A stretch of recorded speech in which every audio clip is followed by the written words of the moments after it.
Good morning and welcome, citizens of Douglas County. The November 3rd, 2025 work session of the Douglas County Board of Commissioners will come to order. Madam Clerk, would you please take the roll for the record? Yes, ma'am. District 1, Henry Mitchell is not here at the moment. District 2, Whitney Kenner-Jones. Present. District 3, Martin Raxton. Present. District 4, Vice Chair Mark Alcaraz. Present. Chairman Dr. Ramona Jackson-Jones. Present. Thank you so much, Madam Clerk. Public Clerk, did we have anyone sign up for public comment this morning? Yes, ma'am. We had several individuals sign in, but before I call anyone up, I'll just remind you, you'll have 3 minutes to address the board. Once your 3 minutes are up, we'll ask you to wrap up your comments. And when you reach the podium, please speak directly into the mic and restate your name and subject matter.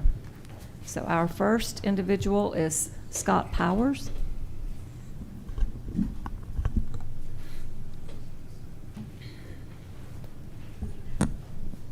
Good morning. Good morning. Scott Powers, 8293 Hagan Street in Douglasville. Good morning. Good morning. Thank you for letting me come speak this morning. I'm going to be pretty straightforward with you all. I'm speaking in regards to the museum decision. I think as many of us are, this commission, and not all of you, but in general, has squandered tens of millions of dollars in surplus that it inherited. You have, on many projects, overrun budgets. You hire personal assistants, you spend money on lavish meals and entertainment for yourselves, and sometimes treat this office like it's your personal bank account. You claim you have no authority over the constitutionally elected officials in other positions, and you have repeatedly approved, in my opinion, egregious increases to budgets for the coroner's office, in the past, the salary for the probate judge, and so much more. I don't know why. Maybe it's a quid pro quo system where you know they won't look into how you're spending money as long as you continue to approve how they spend money. But you do know how to wield budgets. You've demonstrated that by reducing the funding to our county's only history museum. And you canceled the contract of the very people who were responsible for preserving the old courthouse in the first place. You gave no explanation, you offered no opportunity for feedback, and typically exhibited no transparency or accountability in making this decision. Your priorities are not, clearly not, the priorities of the citizens of Douglas County who have elected you. Your priorities are not the culturally rich white and black and Hispanic and Latino and Ukrainian and other people who live here. Your priorities seem to be yourselves. And I look forward to clearly demonstrating that when my commissioner, Henry Mitchell, runs for re-election. History is important. You can erase and rewrite it by removing all the vestiges of its telling. You can remove the people who capture and tell it. You can remove the physical space that people come to learn about it. You can force the families who have donated or loaned so many historical artifacts to this museum to take their things back and hide them away in trunks in their individual homes. You can then actually create your own historical account of Douglas County, but it won't be accurate, and it won't be based on the research of the true historians. So I guess my question is, what is your intent? What is your plan? Did you already have a plan for what you wanted to do with that building worked out behind the scenes? Is there somebody that you know that is going to help benefit us, benefit you, benefit the building with your plans for that building? It's time to consider a better path forward. So my request is that you stay this decision for 12 months, act with transparency and accept accountability, have real public dialogue about the museum and how it can best serve Douglas County citizens. Set benchmarks, measure success, turn this into an opportunity to both preserve and tell our history and demonstrate that you are not completely tone deaf, because it really appears that you are right now. The county spent taxpayer money on this fancy mug for Henry Mitchell, and on the back it says, "Coffee and Conversation, thank you for your community involvement." Couldn't find any coffee here this morning. But I think it's a symbol of some frivolous spending in the past. You've made a lot of bad decisions. It's time to do the right thing and continue funding the Courthouse Museum. Thank you. Thank you, Mr. Powers.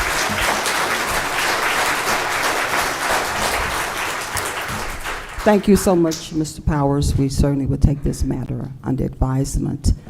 Madam Clerk, who's next? Our next speaker is Marjorie Stansel. Ms. Stansel? Good morning. Good morning. Some of you know me, some of you don't. I I've lived do. in Douglas County for 50 years. Yes, ma'am. In the past 15 years, I've invested 10,000 volunteer hours to keep your parks, your butterfly trail, your history trail, your agri trail active. This museum is a favorite project of mine. I've donated items to the museum. I've helped with fundraising for the museum. The museum's purpose is education and cultural. It is serving that purpose. There are items in that museum that pertain to each of you. The museum lease was signed in 2008. By the way, it is a charitable lease. It indicated that the lease would be for the entire second floor. The museum has never owned or leased the second floor. They've only leased a part of it. If they asked for additional space, they were told no. From what I understand, the election office wants to move into the museum space. That space is inappropriate for the elections board. There is no parking. There are very few working bathrooms. No one has made an assessment as to whether or not there's asbestos in the ceiling. A lot needs to be done before anything else can take over that space. The election board looked at the senior center on Fairburn Road and talked about it last in September. I don't have their October minutes yet because they haven't been released. But as of that time, they were planning to move in the second quarter of 2026. What happened there? You made a decision in October without notice to your citizens. The agenda is supposed to be available upon request. It was not. That is an Open Records Act violation, as you all know. I will be putting in an Open Records Act request with respect to the background information leading up to that meeting. No discussion was also held in the commissioner's workshop, at least not that's available to the public. The National Register, the museum is on the National Register for Historical Places. There is a limit to what you can do with buildings on the National Register. At the very least, the name must remain on the exterior of the building. So if you move something else into it, you'll be moving into a building that will always be known as the museum. The museum is a physical tourism office of this county. There is no other physical location for the tourism office. The Douglas County Tourism and History Commission was created by the Board of Commissioners. Guess who chairs that commission? Suzanne Hudson. Was that commission notified with respect to what was going to happen to the museum? No. Of the 115,612 registered voters in the 2024 election, 55,915 voted. Of those, 33% are over the age of 50. Who do you think goes to museums? Who do you think votes for you? Those of you who served in the armed forces should appreciate the military items displayed at the museum. If we can spend $1.5 million in the budget to replace trees, we can certainly spend $200,000 to fund the museum. Ms. I'm asking in particular Henry Mitchell to remember what your mother said. Do right by people, and God will do right by you.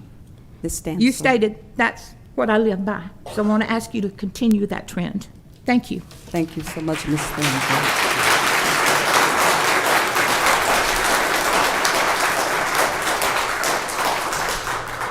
Okay, Madam Clerk, who's Thank you. next? Our next speaker, Alan Thames, I believe it is. Baines or Baines? Thames. Baines. Good morning. Good Ms. morning. Baines. Appreciate the opportunity to speak today.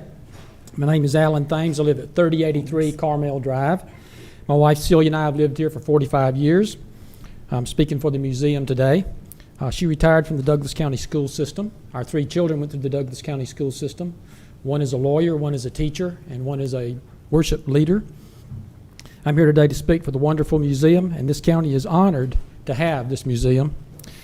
Few people know this, but I am a self-published author who's written 18 books, some of which are at the museum. I donated those, and they display those with other equally unknown and little read Douglas County writers, so we are glad to have that recognition. But we are a part of the county history, and we appreciate that opportunity for that recognition. There are many others who are a little more well-known in their day who are remembered there at the museum. Does anybody know Taylor T-Bone Phillips? Has anybody ever heard of Taylor T-Bone Phillips? He was a baseball player for the Milwaukee Braves. He was born in Douglas County on June 18th, 1933. He graduated Douglas County High School in 1950. He is 92 years old. He was a member of the 1957 Milwaukee Braves that won the World Series. He has a World Series ring. They beat the New York Yankees in 7 games. Some gentleman by the name of Henry Aaron, I think his name was the league MVP that year, was a teammate. Henry hit a home run that T-Bone Phillips caught in the he was the relief pitcher. Excuse me, I have Parkinson's, so I have trouble coming up with words sometimes. He was in the bullpen, and he caught the Henry Aaron home run. They beat the New York Yankees in 7 games. Taylor did not pitch, but he was there for all 7 games. He is just one Douglas County native among many whose story is told there. It's a great museum. I hope that it'll be dedicated, that you'll be dedicating yourselves to preserving it for the county, preserving the stories. It tells the stories of many Douglas County residents that need to be told. Thank you for your time. Thank you, Mr. Thames.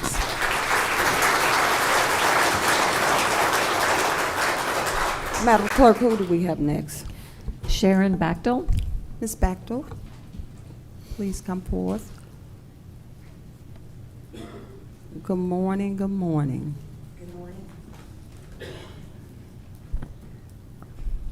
Sharon Bachtel, 6331 South Skyline Drive, District 3.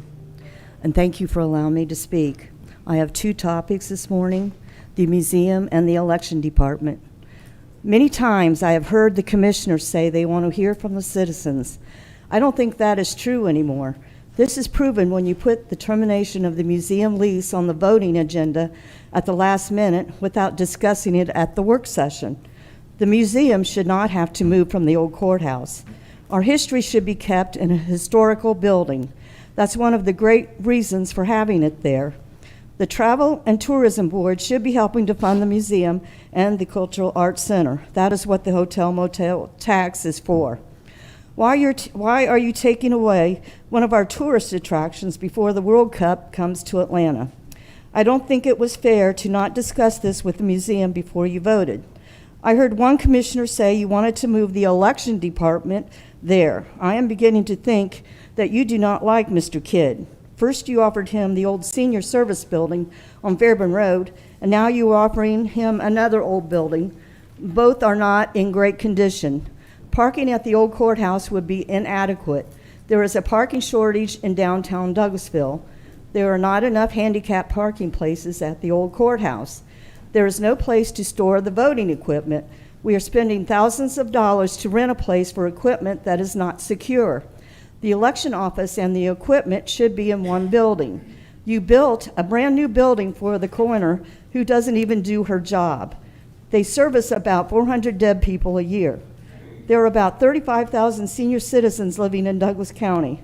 We have 2 senior citizen buildings, and you're building 2 more.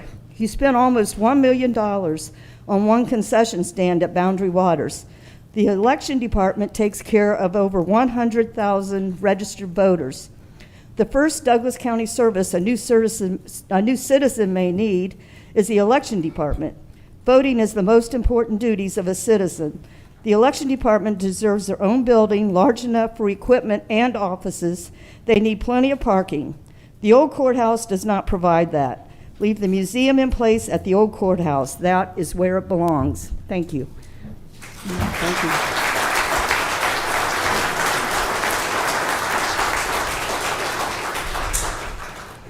Colt Hamrick. Okay. Thank you, Ms. Batchel. We'll take that matter under advisement. Thank you. Good morning, Commissioners. My name Good is Colt morning. Hamrick. I reside at 3643 Johnston Road. Good morning, Mr. Hamrick. My family roots in Douglas County run deep, deeper than just the years that I've been alive. My dad's side of the family, the Hamricks, have been part of this county for generations. We've worked here, raised families here, and built our livelihood right here in this county. My great-grandfather, Clyde Hamrick, established the very first mercantile and trading store in Winston way back in the early days. He believed in community and honest work and in building something that served his neighbors. That spirit carried on for generations. My grandfather, Charlie Hamrick, was a man cut from the same cloth, hardworking, humble, and proud of his roots. He was part owner of Metro Garage Door and Metro Fireplace, and he also owned 3 laundromats and the Closet Man, the first of its business in Douglas County. He and his brothers also ran C&R Grocery and a liquor store, and together, my grandfather and his brothers also owned and operated the Tiger's Den and Jitney Jr. Places folks in this county still talk about with a smile and a story. They weren't rich men, they were working men, men who poured their sweat into this county, created jobs for others, and helped build the kind of place where people could take pride in living and working. That kind of grit and pride runs deep in my blood.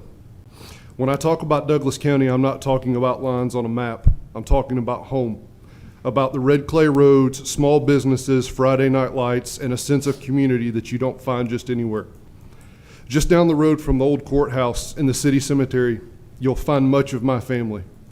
Generations of Hamricks, folks who lived, worked, and gave everything that they had this county, are buried in that ground. So when I stand here, I don't speak just for myself. I speak for the men and women who came before me, whose names are carved into the headstones, whose blood, sweat, and tears helped build Douglas County. That's why it hits home for me when I heard the museum was voted down. It felt like a personal decision, not just a business one. Not because of the action itself, but because it was done quietly without the input of the people who love this community and care deeply about its history. The museum isn't just another county building, it's a living record of who we are. Suzanne and her team have done an incredible job preserving those stories. They've honored our history with class, care, and respect, not for profit, but out of genuine love for Douglas County and its people. Ms. Jones, you said it best at the last meeting about the millage rate, how wonderful it is to be among your bosses, the citizens, and that if it isn't broke, don't fix it. Well, with all due respect, the museum isn't broke. It's thriving. It's doing exactly what it was meant to do, keeping the stories of this county alive and inspiring pride in future generations.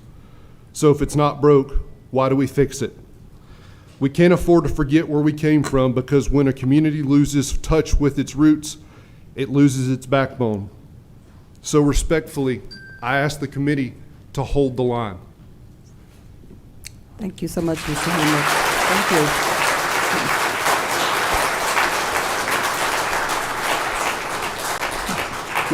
Madam Clerk. Edwin Thurmond.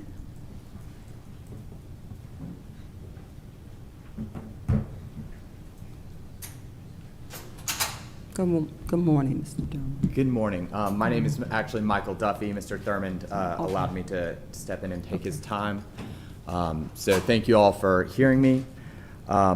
I am at one of a number of owners of a parcel of property at Lee Road and Sweetwater, actually a combination of them. I am a bit of an unwitting business partner here because my father actually invested with these other business partners now before he passed away. He led the charge actually in part because he was a real estate broker and he believed in Douglas County. He saw a vision for this property that is currently zoned for residential and some commercial use. Unfortunately, and I say this for better or worse, actually, not necessarily unfortunately, but all around it, what's been developed is industrial. You can't hit a golf ball from any of those parcels that we're talking about without hitting something that's industrially zoned. What is unfortunate is that we have tried to market this property. We've talked to different developers. We've been under contract numerous times because we want something to go up here. We want this to be a property that can be used for something. There is nothing on it now. And in part of that process and being under contract twice, it's come before this board for approval on rezoning. Once for multifamily housing, and that was preceded by multiple meetings with the developers, concessions about what they would put, green space, et cetera, and was turned down. And so now we've come before a few months ago with a new buyer, new developer, saying we'll build industrial. We'll match it to everything else around in the area. It'll also be industrial, and met with commissioners, as I understand, and again, it was turned down. And so we're kind of scratching our heads here. candidly, we want something to go on this property. It is undeveloped. I'm also a little confused because I look online, I see that Douglas County will be digging, I think, about $24 million into its reserves to fund next year's budget, or at least the proposal I was looking at. That is my understanding, so feel free to correct me if I'm off on that. I also think that regardless of your political position, any expectation or reliance that the federal government or funds are going to be steady based on the recent shutdown is maybe misplaced. And I don't know if the county can as consistently rely on any federal assistance for things. And we're looking at a patch of dirt that could be something that could result in an increase in property taxes to the county. I think that would be beneficial to everybody here, talking about wanting more money to spend and support different things. And candidly, we just want something to go there. And we've tried marketing it as zoned. No one seems able to make it work. This is not our insistence that this needs to be industrial, that it needs to be multifamily housing. But we're now trying to match the surroundings. We're trying to find a way to make this working. Again, no one that we've found has been able to propose something to fit it as currently zoned. And the last thing I'll just kind of throw in there, I see that you have the Lee Road widening project on your agenda today, not specifically related to this proposal, but I'll mention that the last proposal, and I believe the one before that, but definitely the most recent one, did not, to my understanding, impact or was not any kind of a detriment to that. So I don't think that to the extent anyone plans on widening Lee Road, that that's going to be a problem.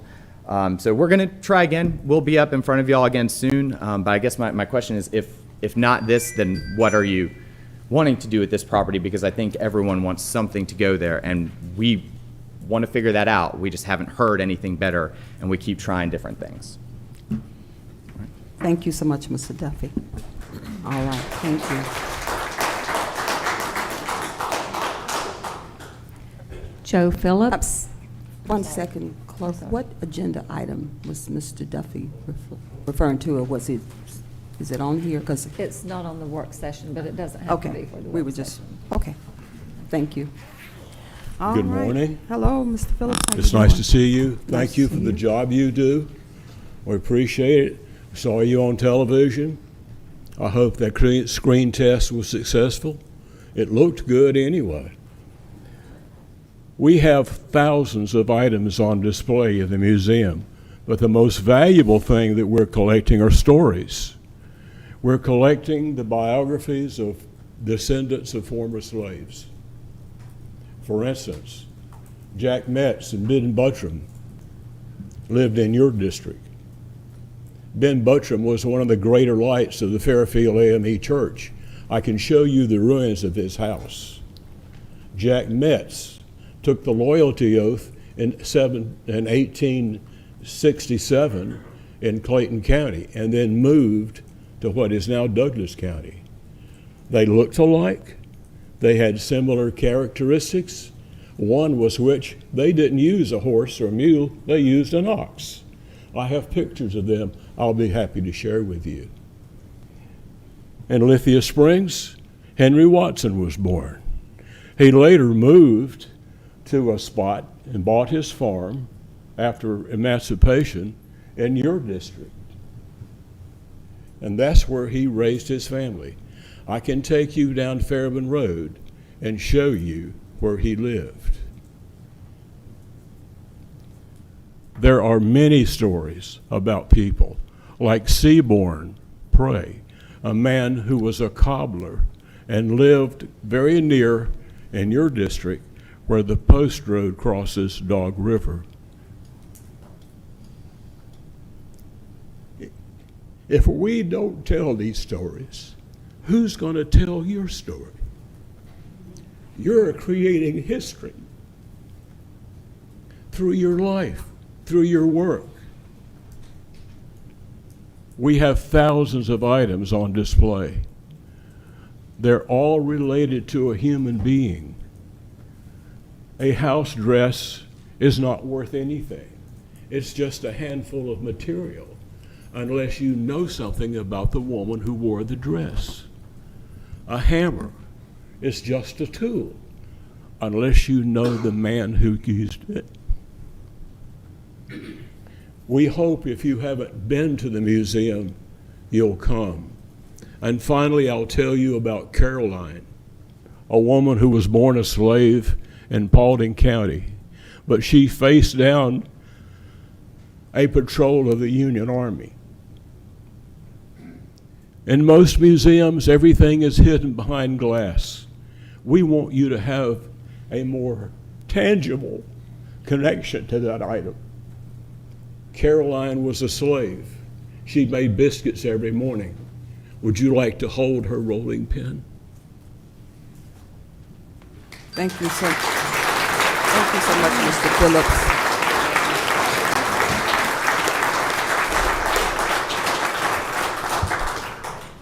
Marjorie Frost.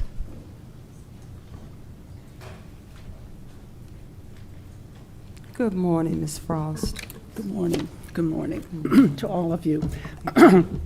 There's no way I can match the eloquence that we've heard from other speakers, so my message will be very brief. My name is Marjorie Frost. I've lived in Douglas County for about 30 years. I belong to two organizations that meet every month at the museum. I have no former family members who lived in Douglas County. We are newcomers here because we've only been here 28 years, and I still feel that I'm new. I feel that this decision to rescind the lease was very short-sighted. It also, as far as I know, had no public input whatsoever. Nobody knew this was even coming. The museum holds our history. And no other venue can do that. None in Douglas County. There's no way any of those things can be relocated in the way that they're displayed right now. Ma'am, can you adjust your mic and speak I'm closer? sorry? Can you speak closer into your microphone? Okay, certainly.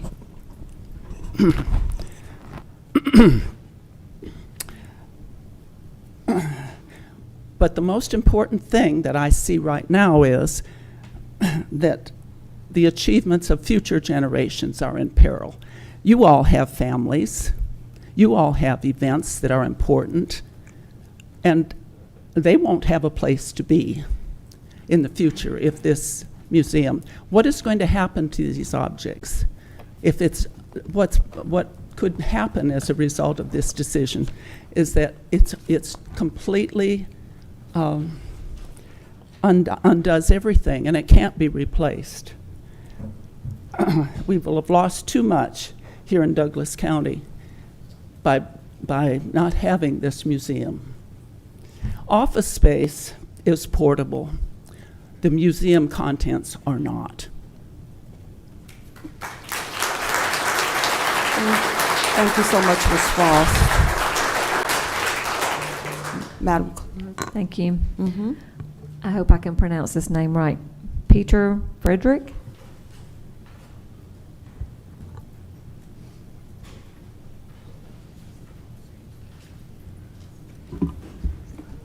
(2420) Fairburn Road, Peter Friedrich. Douglas County is nearly half black, 1/3 white, over 10% Hispanic. Since 2000, the black population has more than doubled. That transformation happened because people chose to come here, chose Douglas County schools, its proximity to Atlanta, and the belief that Georgia's civil rights protections would keep their families safe from discrimination. Senate Bill 375 takes those civil rights protections and weaponizes them against speech about a foreign government. County commissions across Georgia have a responsibility to flag state legislation that threatens their residents, and this bill does exactly that. The bill mandates that every Georgia agency enforcing discrimination law must consider the definition of Hindu phobia, but leaves that definition so vague that it covers political criticism of India's government. Antagonistic attitudes towards Hinduism becomes whatever Hindu nationalist organizations say that it means. What does that mean here? A Douglas County teacher assigns students to research religious freedom, and someone analyzes India's treatment of Christians and Muslims. A Hindu nationalist group files a Hinduphobia complaint. The school district faces investigation. A professor at Mercer's campus here publishes research on caste discrimination. Complaint filed, university investigated. The next teacher assigns a different topic. The next professor chooses safer research. That is how censorship works, not through prosecution, but through making examples. The threat is the process itself. This county knows what actual discrimination looks like, and that is why it is such an insult. The same organizations that are demanding Georgia investigate speech about India opposed California legislation protecting Dalit Americans from caste discrimination. They want protection from criticism, not protection for victims. Here is who's selling this. State Senator Sean Still, who faces 7 felony charges for allegedly serving as a fake elector in Trump's scheme. After that indictment, the Coalition of Hindus of North America gave Still $10,800. And Still admits he developed SB 375 through ongoing conversations with them. Multiple major donors to the PAC funding Still are documented OFBJP activists. The overseas Friends of the BJP registered with the US DOJ as a foreign agent for India's ruling party. Douglas County's growth happened because people trusted that civil rights law would protect them from discrimination. SB 375, however, flips that promise. It uses civil rights frameworks to silence Americans who speak about injustices committed by a foreign government. Pass a resolution opposing SB 375 and any legislation mandating consideration of foreign government narratives in civil rights enforcement. Send it to every state legislator. Tell Senator Still that Douglas County is not a laboratory for foreign-funded legislation. People chose Douglas County believing protections mattered. Prove them right. Reject SB 375. And I have for every member of the commission an information packet on this issue. Thank you. Thank you so much, Mr. Peter Frederick.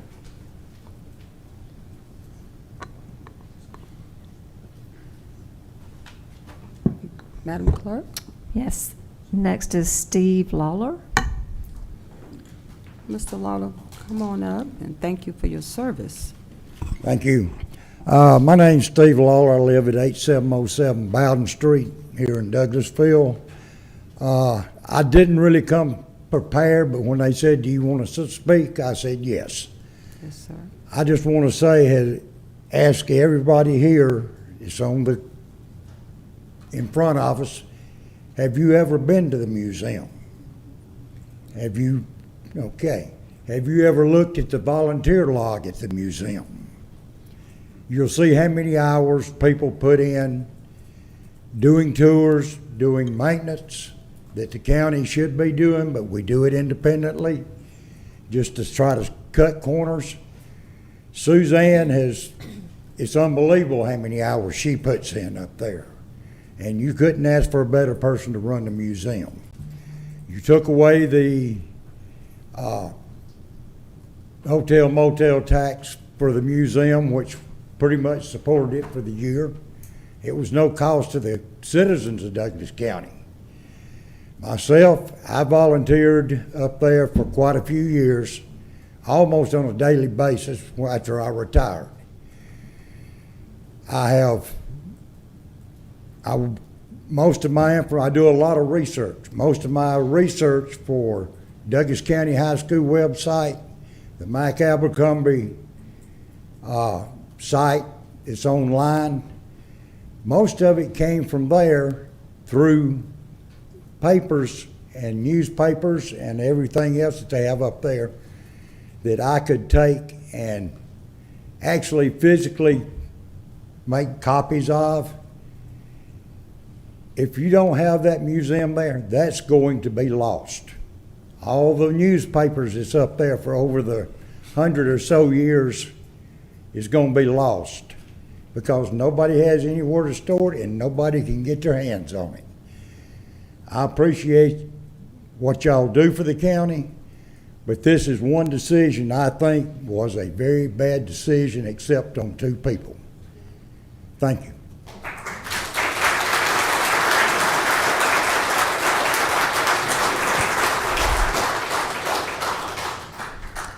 Jerry Frost. Good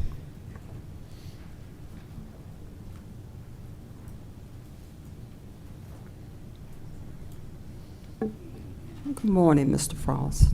Good morning. Good morning to you all. Good morning.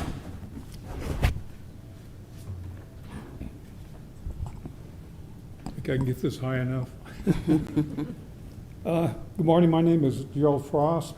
Jerry is my nickname. I live at 1802 Haven Circle.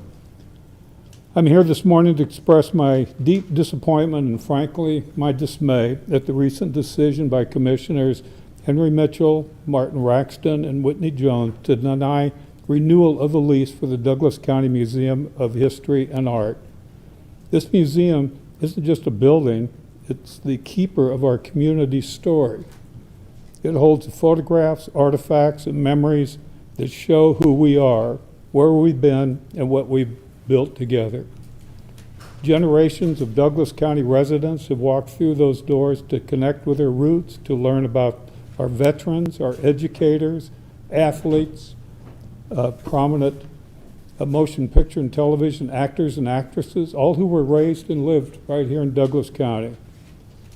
I've heard the excuse that the county needs more office space.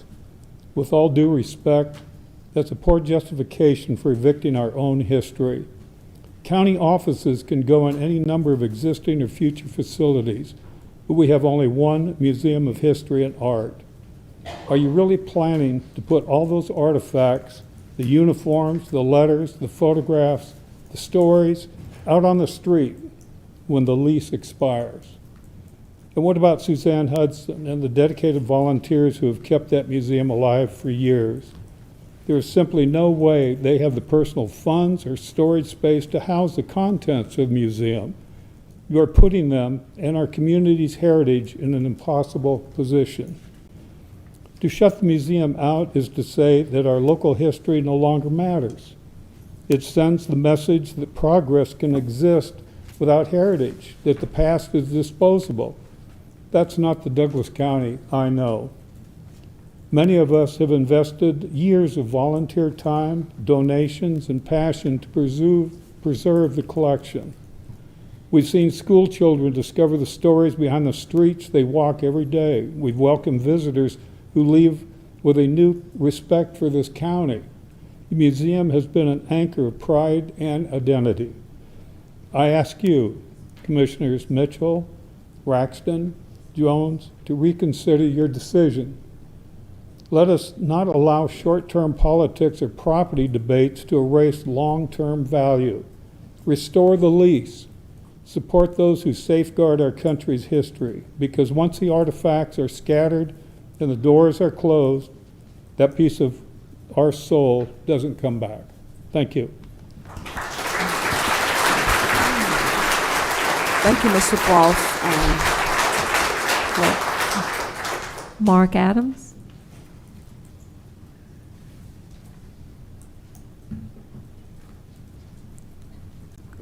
Good morning. Doing great. Mark Adams, 6400 Elizabeth Drive, Douglasville. I'm going to approach this from a little bit different angle only because of my experience on the city council for many years. I just ask that you all would give the same consideration to moving as you all were given when you asked for the 2 years that you asked for in order to move your morgue when the city had bought the property there on Club Drive. It came to the city council that we purchased the property in order to do the town green development, and you all asked for 2 years in order to be able to have time to locate another location for the morgue, and we gave that to you.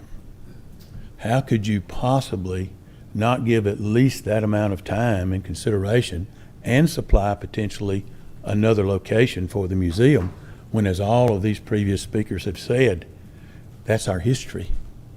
I'm appalled, first of all, that the process is what it is to get an item on the agenda and then push it through with one extra vote after two people are required to get it on the agenda, then one additional vote and you pass it.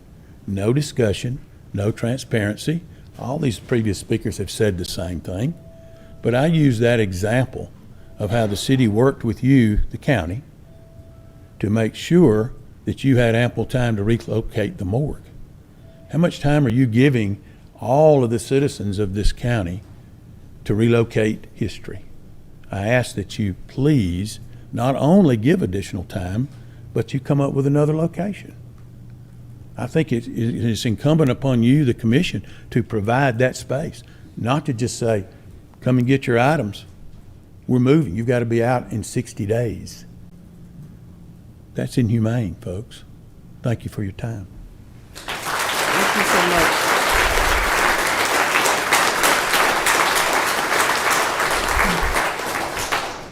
Thank you so much, Derek Jackson. Mr. Adams. Mr. Jackson, good morning.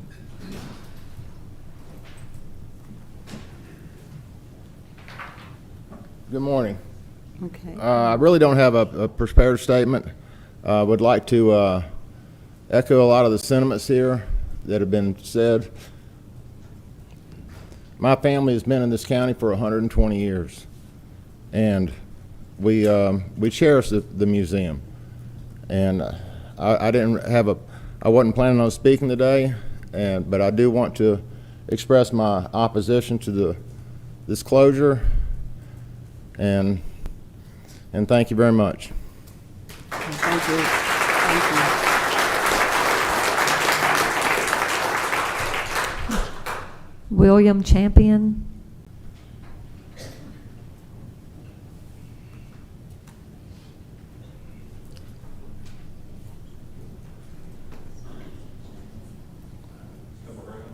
Yeah.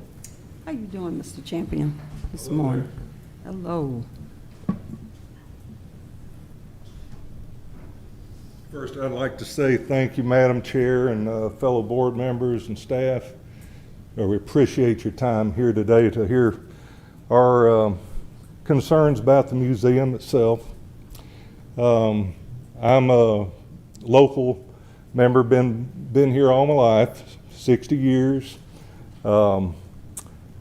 Local business owner, local historian, and a junior board member of the museum itself. And I'm grateful to be a small part of what's been going on there. The building itself is an icon to history. People can go there any day just about and stand there and say, you know, we got married right here. Or I got my first traffic ticket and stood in front of the judge right here in front of this big marble piece. I just had a good friend that met us up there, and we were sitting there and I was telling him these stories. And also, we've seen justice occur there when an 11-year-old boy was molested in this county. And you can stand there and you can see the history that's happened and occurred right there in that building. It is a piece of history. Just the building itself. I can't go into how deep the dedication has been for the directors of current and of the past who have built this museum to the status level that it is now. It's difficult to displace anything like this. And I think, and I wrote you a nice prepared letter, which I'm going to give you a copy of, but me reading my own statement is impossible. So anyway, it's not just for us, and it's not just about the past history. It's about the history that we're creating right now and having a place for our future history that's going to occur to stay here in this county. It's a proud, beautiful place for a museum. The people that go there, they always leave enlightened. In my own business, Naomi King came and paid me a visit. And she says, well, where else can I go and see some neat stuff like this? And I said, well, let me tell you. So the next Thursday, she and her caretaker in her late 80s decided that they were going to go to our Museum of History and Art. how proud she was. I got a message back from her after she visited that. She said, "We loved your place, but she said, I got to tell you, that place was really something." And she said, "I learned things about my own history that I didn't know about." And they take the time to hear each and every individual and what are you interested in? We can show you something that you like. And I know I'm taking up too much time, so I'm going to let you go.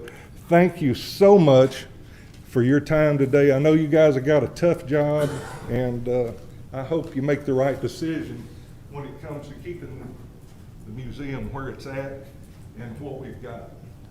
Thank you so much, Mr. Champion.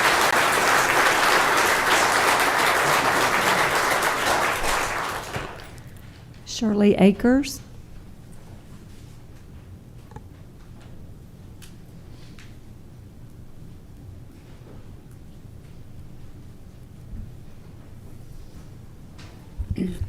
Shirley Akers, 8699 East Union Hill Road, Winston. I'm in Marks District. Thank you guys for letting us come and speak today to tell you how we all feel, and I don't want to repeat what everybody else has said, but I appreciate Mark and Commissioner Jones for saying no, they did not want to close our museum. I have called every one of the other commissioners to tell them how I feel about it. I did get a call back from, I think it's Miss Jones, I guess her assistant. And of course, all he wanted to talk about was the fact that the lease was up. Well, leases can be renewed. They get renewed all the time. What I'm concerned about too, one thing is that the old courthouse, which my father helped build back in the late 50s, is full of asbestos. I guess you probably know that. Mm-hmm. And what I understand about it is if you don't touch it, if it's not disturbed, it's okay. So if you start going in there and to remodel to have offices, it's going to cost a lot of money. Remediation is very expensive. And then another thing, if you do that, where are people going to park? There's no parking around there. There's no parking here even. You've taken 15 spaces for a handicap, which I understand part of that, but 15 spaces? And then the ones for the cars, the electric cars. Then back here, there was about 8 spaces taken up with the people that were doing the yard work. So if I get a ticket, Mark, I'm coming to you because I parked in a no parking zone. But anyway, and then it was, the remark was that the museum doesn't bring in any revenue. Well, tell me what department does besides the tax commissioner that brings in money. Those buses. The buses don't bring in revenue. They're costing us. The CSB is not bringing in any revenue. They're taking. The coroner's office is not bringing in any revenue. They're taking. So what is this about revenue? Why has the courthouse museum got to bring in revenue? The county is not paying for it, so what's the point of everything's got to be bringing in revenue? And there again, like I said, there's no parking up there. So I just wish that the other commissioners would reconsider and try to keep the museum open as long as possible. Thank you. Thank you, Ms. Akers.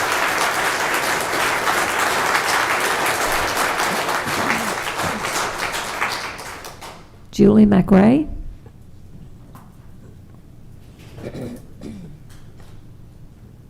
No? Okay, I'll move on to the next person. Oh.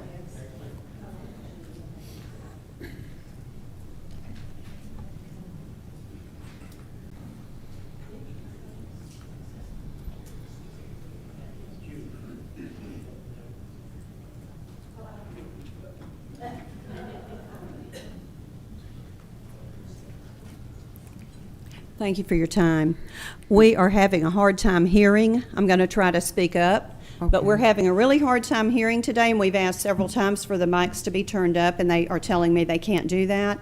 And it says on your sign that there's hearing assistance available. My 94-year-old mother's here with me today, and she can't hear anything that's being said, but I'll be sure and let her know what's being said today, and she did ask me to speak on her behalf as well.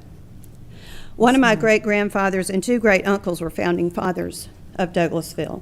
Another great-grandfather went to work in the mill in Douglasville when he was 6 years old. My maternal grandfather went to work at that mill when he was 8 years old, I'm sorry. This was prior to child labor laws. I taught about this when I taught Georgia history to my students. They learned about primary sources and secondary sources of information. And this is what museums are about, collecting our history so that our children and the future generations can learn about where they came from and what people did on their behalf, how people strived and suffered to bring a better world for them. If we don't appreciate what we have in the museum and in our history, how do we promote education and learning to our children? How do we promote history to our children when the leaders of our people don't represent our people and our community anymore? When they don't care about what we've collectively pulled together to create? This is so important. My mother and father both grew up in the Mill Village in Douglasville. Does anybody know about the Mill Village? Do our children know about it? Do they know where it is? Do they know about the history of our school system? My mother and father and I all went to Douglas County High School and graduated from there. I took a picture of my mother recently at the museum in front of a large poster of her graduating class from 1948. Where's that going to be housed if we don't have a museum? If there's no plan for where they're going to move from, what I understand, almost 8,000 artifacts in that museum. Did you guys know that? It's amazing. So what about the budget for the museum? I understand there was money set aside for a museum and promises made in the past about building a state-of-the-art museum for our community. Well, where is it? What happened to that plan and that promise? And my question to you is, are you listening? Are you listening to your constituents? Are you listening to your community? And are you going to support the will of the people? You can hear them here today, representing what we do in this country. Our government is here to support and represent the will of the people, to serve the people, not the other way around. Thank you.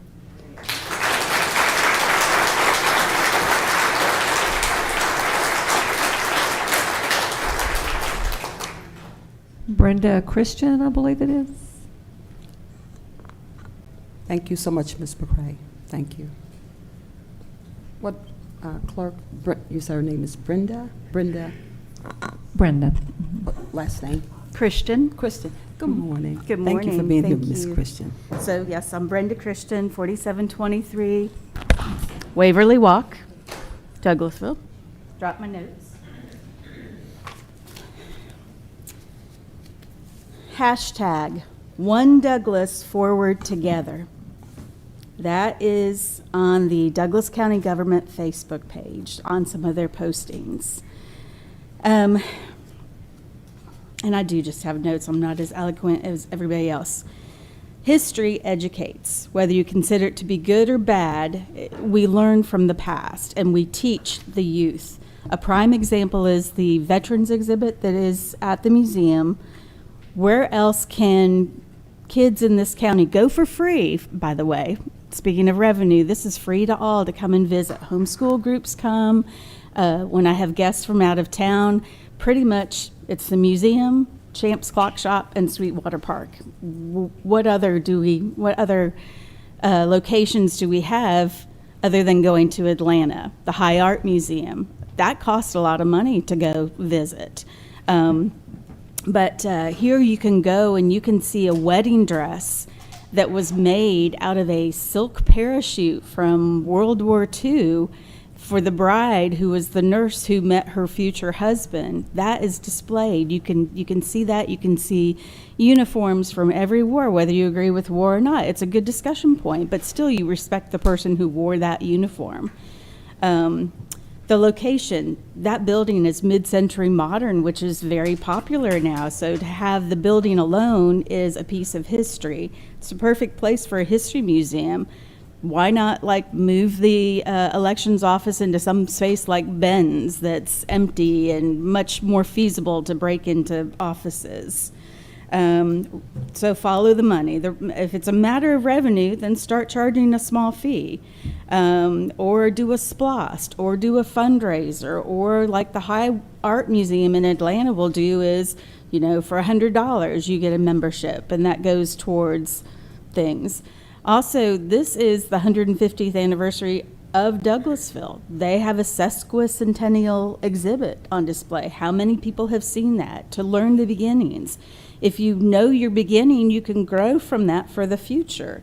So one hashtag, one Douglas, forward together. So learn from the past, grow together from the future, but still you keep your history. And it should be something that would bring people together. We all have different backgrounds, but when you can find a common area, like the museum, art, literature, movies. They've had exhibits on people from Douglas County who went on to become movie stars. That puts Douglasville on the map. Walt Goggins, who doesn't know who Walt Goggins is?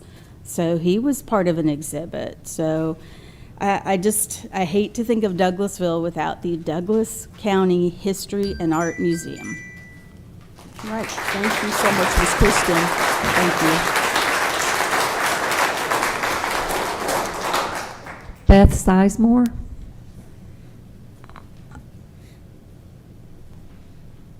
Good morning, Ms. Sizemore. I'm the new kid on the block.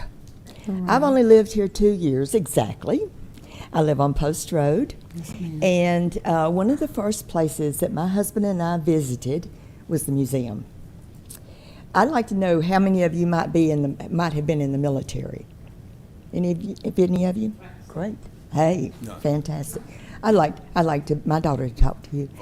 Anyway, when we started looking for a place for the local Quilts of Valor group, Quilting for Warriors, which I'm a member of, we went to the museum, and Suzanne very graciously gave us the opportunity to meet there. We meet there monthly. But the best thing about that museum that just absolutely blows me away is the military room. You all are aware of how many military people live in this area. And I don't know of any place in this area, including Atlanta, that has a better location for the military to look at their history. It is just absolutely astounding. One of the things that we have started doing there is we have started awarding Quilts of Valor there. Quilts of Valor are considered civilian awards, and I've had military people tell us that that's the best award they ever got. And to be able to present them in that room has just been astounding. So I just encourage you, if you've not been over there and gone through the museum, or especially if you've not gone through the military room, before you make any kind of decision, please go.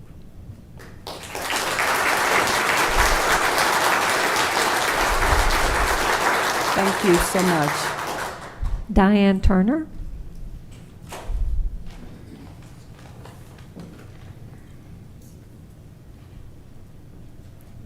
Good morning, Ms. Turner. Good morning, Madam Chairman, Commissioners. Diane Turner, 8516 Duncan Street. I am the archivist at the museum. I'm going to begin with my great-great-grandfather came to Douglas County in 1870, the year that Douglas County was formed. I'm going to give you some statistics since I know what I'm talking about. Consideration to terminate the lease was not discussed in a public work session prior to Ms. Jones' proposal.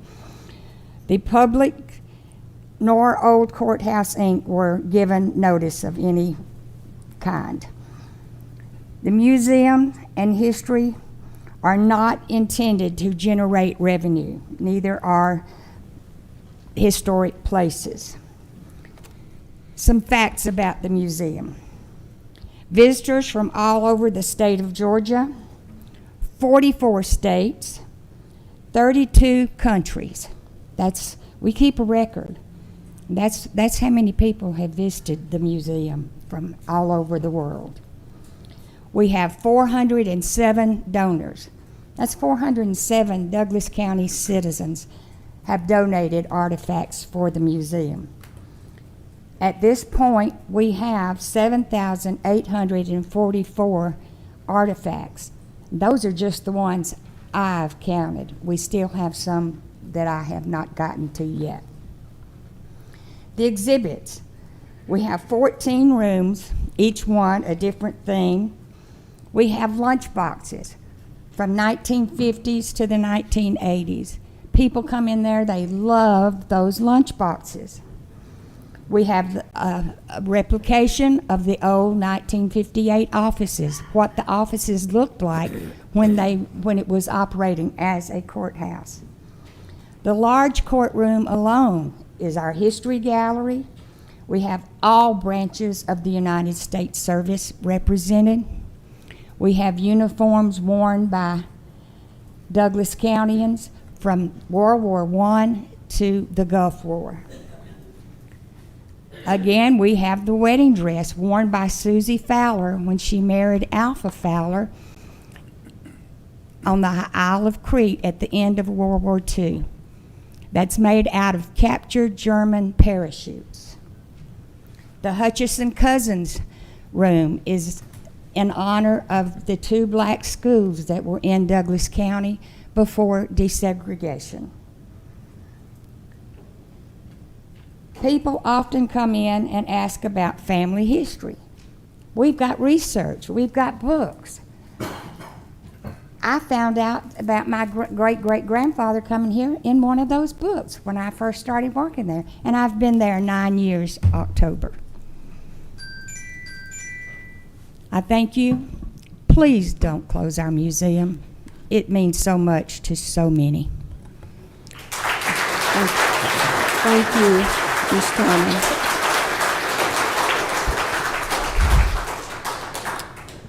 William Cockerill. Not sure if I pronounced that right.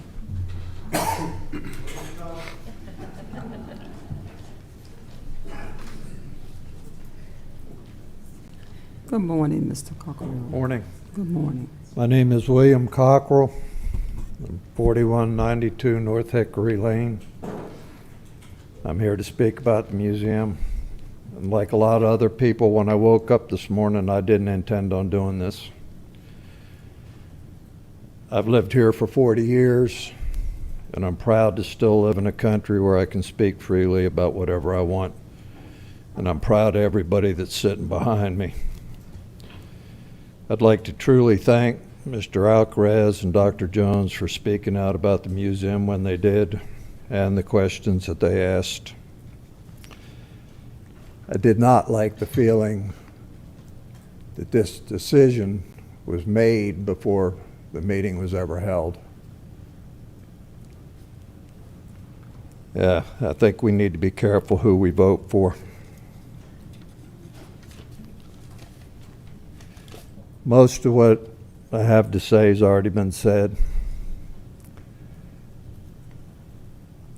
I believe that this decision was made without any communication with the museum or warning to the museum. If a report was done about this or a study done, I'd like to see some evidence of it. In the scheme of things, it's not that large of an expense. If allowances have been made for the museum in the future, I'd like to hear about it and like to see that paperwork. I can't believe that all the new buildings we built in this county, that we can't find the small amount of space that the museum takes up. It is a historic building and it can't be altered. I've visited the museum just 3 months ago for the 5th or 6th time. When I travel, I visit little local museums because it is an example of their history and the part they represented in our country. It's an example of our cultural landmark, our county identity, and it supports other events like the Hydrangea Festival that take place in our county. The museum is a part of the sense of our community, and the museum is our identity. Thank you. Okay, thank you. Mr. Poplar.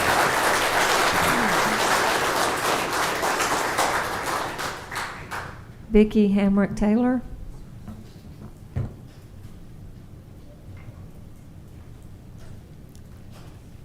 Good morning, Ms. Taylor. Good morning. I wasn't planning on speaking, but I live at 3643 Johnston Road. I was born and raised in Douglas County. My parents were born and raised in Douglas County.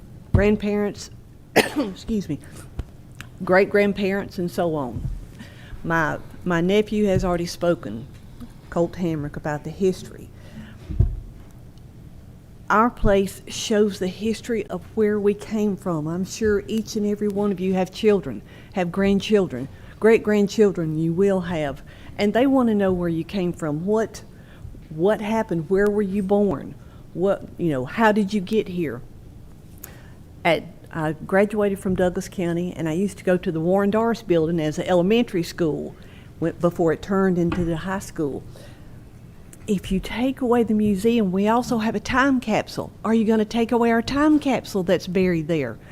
This county is growing, and it's okay that it's growing, but we have to have our history to look back on and see where we've come from and what we're becoming. So please don't do this. Just take a few years, find another place if you have to, but don't tear down our history. Thank you. Right, thank you so much.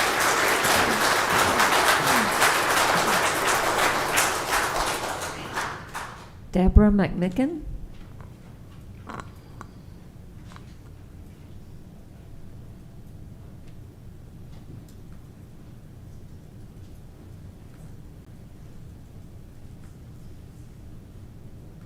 Good morning, Deborah McMicken.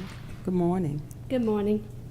My name is Deborah McMitchen. I reside at 5720 Stewart Mill Road in Douglasville. I would like to talk about the museum. I would like for you to rethink and reconsider your vote on closing the Douglas County Museum. I would like everyone who has gone to visit the museum, please raise your hand, including the commissioners. Thank you. I have been to the museum several times. I listened to the vote meeting, and I heard that none of the commissioners have talked to anybody at the museum. I also heard that you want to make the museum into office space. And then I heard that you wanted to make a parking lot. What is the truth? The museum is a must for our county to keep its history going. As of last Tuesday, October 28, 2025, there was 44 states and DC, 32 countries, and this is amazing, 18,898 visitors visited the museum.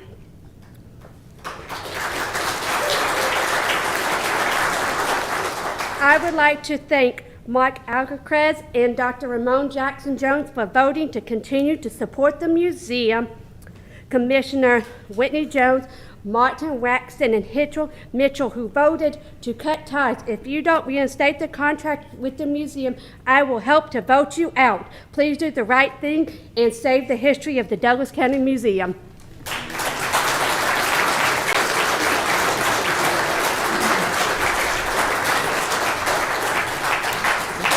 Madam Jan Booth. Thank you so much. I'm trying to make sure. Deborah, thank you.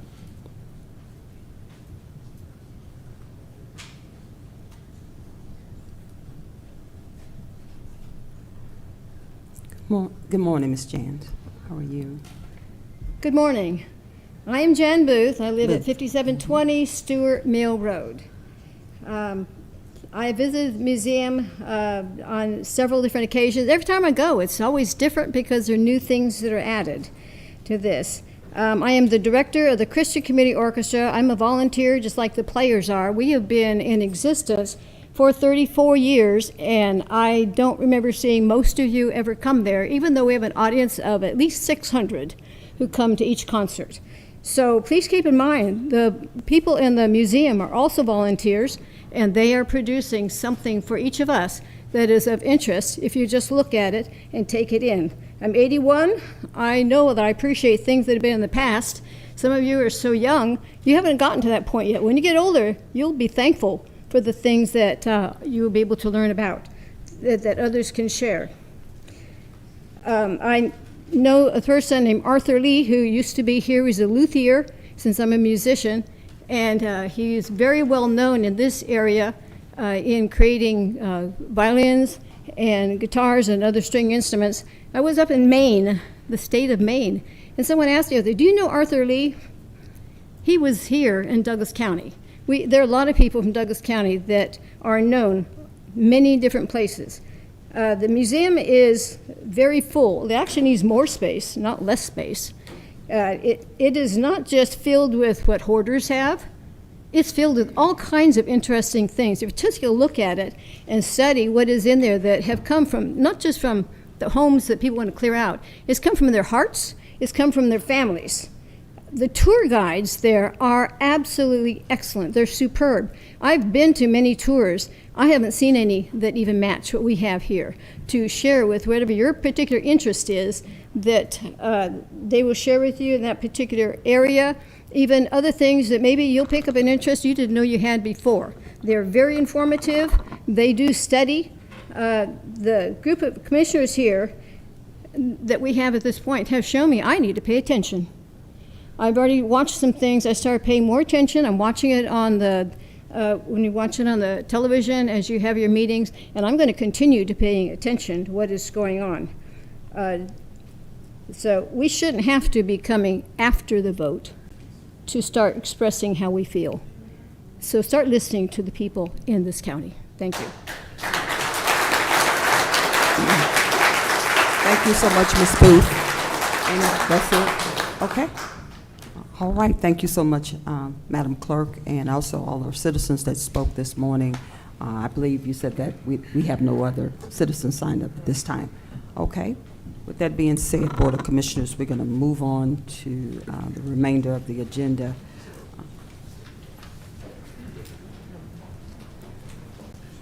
Clerk, would you read, I have that item that I would like to add. Yes. We need a motion to amend the agenda by adding an emergency item, emergency funding to the Douglas County Cooperative Food Pantry. Okay. Board of Commissioners, I know you've had a chance and opportunity to review the agenda, and certainly would like to call a motion for the agenda with the adding of emergency funding to the Douglas County Cooperative Food Pantry. Do we have a motion? Madam Chair, I'd make a motion to add the emergency item to the agenda. Okay, do we have a second? Second. We have a motion and a second. Any discussion? Yes, ma'am. Discussion board? Yes, Madam Chair. I also have I'll also ask that item number 10 on the agenda under business items be deferred to the working session of November 17th. Okay. All right. Okay, Board of Commissioners, do we have a motion to amend the agenda by adding emergency item, emergency funding to the Douglas County Cooperative Food Bank, and also the removal of the item number 10, which is the certificate of preliminary plat approval for Mossy Oak Subdivision District 3. Do we have a motion? Madam Chair, I also asked to defer again item number 19 to our November 17th meeting, because I am still in conversations with City Council on that item. Okay. Well, let me try it again. Board of Commissioners, Commissioners, we need a motion to amend the agenda by adding an emergency item, which is emergency funding to the Douglas County Cooperative Food Pantry. I would like to remove item number 10, which is tab number 10, certificate of preliminary plat approval for Mossy Oak Subdivision in District 3. Any particular date, Commissioner? To the 17th. To the 17th of November. Mm-hmm. And then also would like to remove tab number 19, which is approval of the resolution to accept a demilitarized Navy M60 tank to establish a Douglas County military monument until November the 17th. Is that correct? Correct. So Okay. moved. Okay, we have a motion. Second. Okay, we have a motion and a second on the floor. Any discussion, board? We have a motion and a second. Please prepare to cast your votes. We'll just do a hand vote. Okay, please, all in favor, please indicate by raising your right hand. We have a 5-0 unanimous vote and the motion carries. Thank you. All right, Madam Clerk, let me just remind the Board of Commissioners, we each have 3 minutes to make remarks and 2 minutes for rebuttal this morning.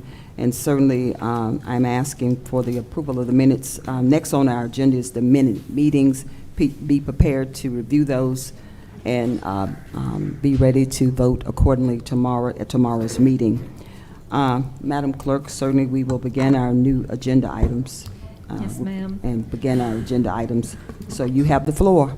Thank you. We will have 2 proclamations tomorrow. One will be proclaiming the month of November, excuse me, November 2025 as Families in Crisis Awareness Month in Douglas County. Marigold Edwards will be here to present that. And we also had deferred from our last meeting a proclamation for the week of October 12th through the 18th, 2025 as Veterinary Technician Week in Douglas County. Vanessa Franzikowski will be here to present that. We will also, tomorrow, we will have our 2026 budget presentation and public hearing. Again, that will be tomorrow morning. Under grants, number 7, we have authorization to accept Community Health Improvement Plan Partnership Grant from the Cobb and Douglas Public Health in the amount of $5,000 with a match of $5,000 to be funded through the department's existing budget for a permanent library story walk to be placed at Clinton Nature Preserve, establish the budget, and authorize the chairman to sign all related documents pending final legal review. Lindy Moore. Good morning. This will place a permanent story walk at Clinton Park on their walking trail in partnership with Cobb Douglas Public Health to get citizens moving and active, not only in physically active, but also stimulating their minds with a permanent story walk. This story walk, while the signage will be permanent, we'll be able to change out the story that is available every few months, so we'll be rotating a story out through there. Okay, thank you so much, Director. Our Board of Commissioners, we have any questions for Director? Okay. Thank you. Okay. That was our only grant item. We'll go ahead and go to the item we added, which is emergency funding for the food pantry. I'm not sure who we have here to discuss. Okay, you're going to, okay, good. Bring it up. Okay. Good morning, good morning. First of all, Board of Commissioners, I certainly motion to add this item to the agenda today. Had an opportunity to speak to our food bank co-op this weekend, particularly Mr. Michael Sizemore, who is over the Good Samaritan food pantry here in Douglas County, and it acts as, in my opinion, the distribution point and epicenter for Douglas County.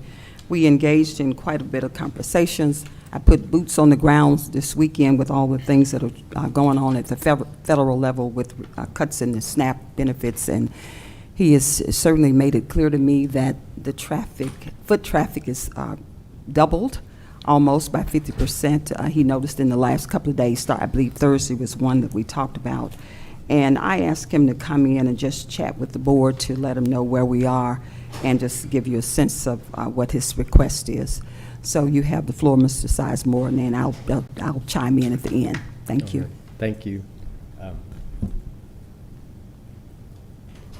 Our request is for emergency assistance just to address the increased volume of families who will be coming to the 9 food pantries that make up the Feed Douglas Cooperative. It's really hard to estimate how many additional families will be coming to us, but the request that I'm making is estimating that we will see an increase of 50% in foot traffic just based on the number of families in Douglas County that receive SNAP benefits who will not have that benefit I don't have a good number of how many of the existing customers to our food pantries receive SNAP already, but I did see one estimate by Feeding America that there could be an increase of 400% to the food pantries. I don't know how they came up with that number, but considering that we serve 700 families a week and that SNAP is by far the best way to keep those families from actually experiencing the worst parts of food insecurity. Without having the SNAP benefits available, they're going to be in food insecurity, and it could be from 10, 15, or 20,000 individuals in Douglas County if 1 out of 6 or 1 out of 7 families receive SNAP. So the specific request is for $30,000 to purchase additional food from the Atlanta Community Food Bank. That is based on an increase in foot traffic of 50%. ACFB, their board approved $5 million in emergency funding to go out and buy additional food. And that will be made available to the 700 partner agency network of the food bank. And it will be at a very low cost of about 8 cents per pound. The rough estimates that I used were based on our actual foot traffic during October.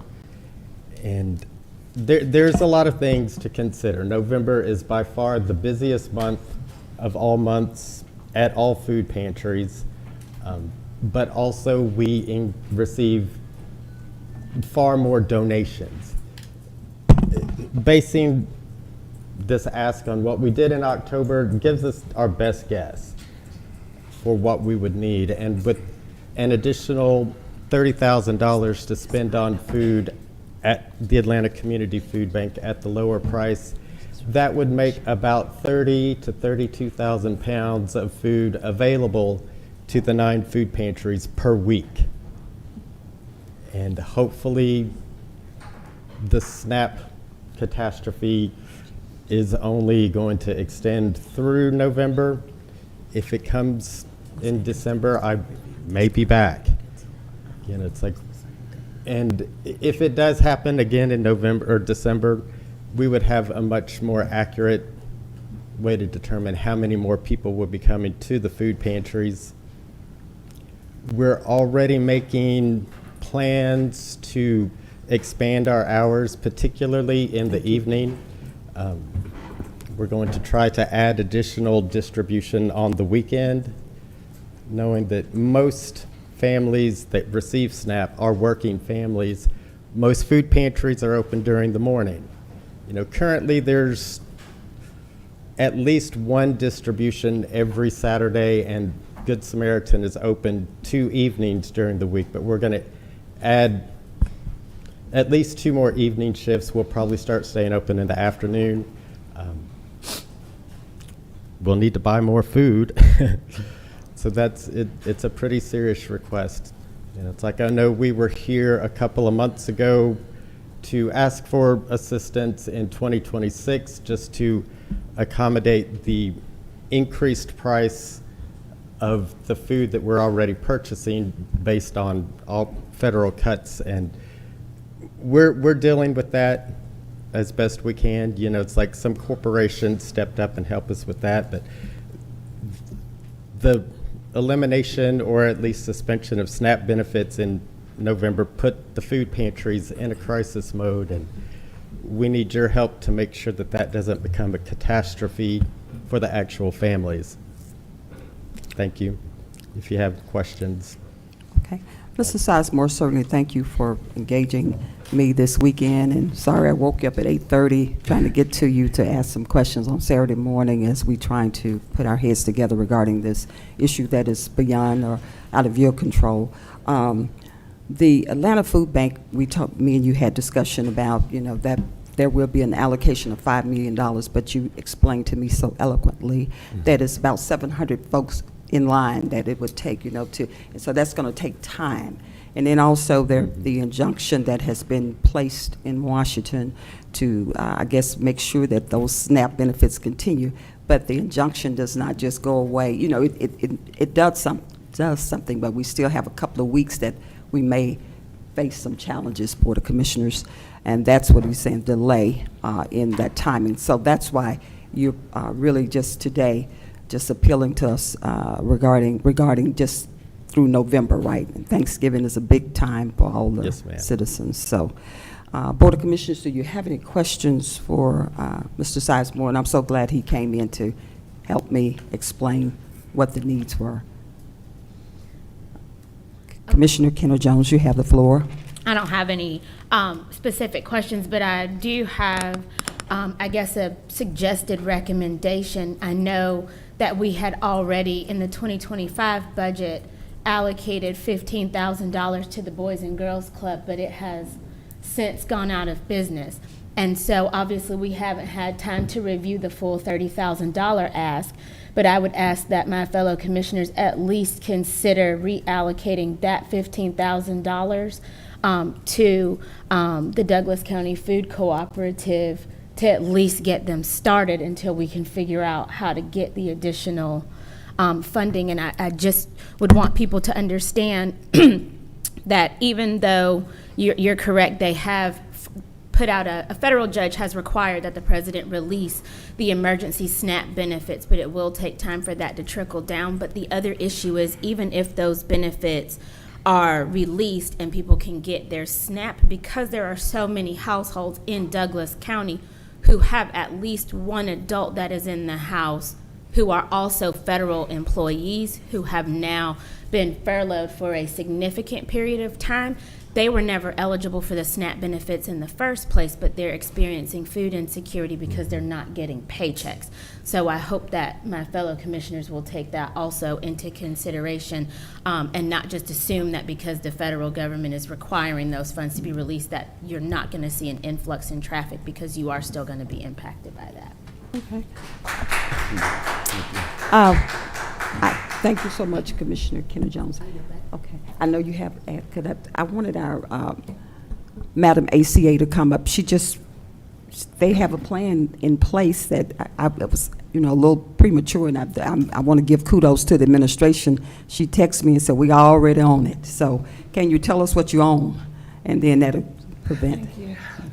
Well, myself and the county administrator, first of all, good morning. Good morning. Good morning, everyone. We had actually had a plan to bring to the board today, but sorry, we didn't realize that this presentation was going to be on here. So we have his plan, but our plan was a little bit more in depth. We were proposing $50,000 for the month of November, and then $50,000 if needed for the month of December. That's even better. That's our proposal to the board, but we wanted to have an opportunity to talk to the board members first. Yeah. And the reason why he's there, thank you so much. Okay? Thank you. For bringing that information to the board. And you, Tiffany, stay around in case the board has some questions. If you could just not go far. Okay, Board of Commissioners, Commissioner Braxton, you have the floor. All right, thank you. So again, this is something that I'm very passionate about, and I know I've been Madam Chair's ear on Friday saying that we must do something. Something absolutely has to be done to ensure that our residents have the necessary resources going through this particular crisis here related to food insecurity. So with that said, Madam Chair, on behalf of my budget, as far as from District 3, I would also like to add an additional $5,000 to support this particular initiative. Madam Chair, I yield the floor back to you. Okay, thank you. All right, any other comments or remarks? Okay. I can yield until the commissioners talk. Okay. Thank you, Madam Attorney. You have the floor, Vice Chair. Yeah, just a quick question, Mr. Sizemore. So when all this food is being distributed, is there a plan in place to ensure that it is equally distributed so someone doesn't come and take advantage? Because obviously there's many in our county who probably need this assistance, but we just want to make sure that this is going to be able to help every one of our citizens in the county, not just, so we just want to make sure that someone just doesn't go around taking advantage and maybe cut it to where someone does not get the proper food that they need. I'm a little unsure. Are you asking, is there a plan for us to make sure that one family doesn't go to each of the food pantries at the same time, or? Yeah, something similar to that, because what I want to make sure of is that, but not necessarily a family, I want to make sure that someone who possibly does not need this comes and takes from those who might need. Is there a way possibly to where you can keep, I mean, I know that's very difficult, but that's just where my mind is going, is to make Yeah. sure that everybody has an opportunity who needs this assistance can get it, and to where someone doesn't take advantage of that. Of the 9 pantries in the Feed Douglas Cooperative, we're all faith-based, and we take people at their word. If they get to us and say that they need food, we give them food. During the intake screening process, it basically just to get some top-line demographic information, a household inventory of ethnicity, gender, age, where they live. There is an income question which will qualify them for one specific category of food that we're able to get, which is TFAP. If you make at or below 180,000 or 180% of the poverty level, you qualify for this particular TFAP, which is government cheese, that kind of thing. That's the only type of screening that we have currently to qualify whether someone really needs the food. Because the only reason I'm asking is because I've been to the one on Highway 5, and that line gets very long, and that food goes very fast.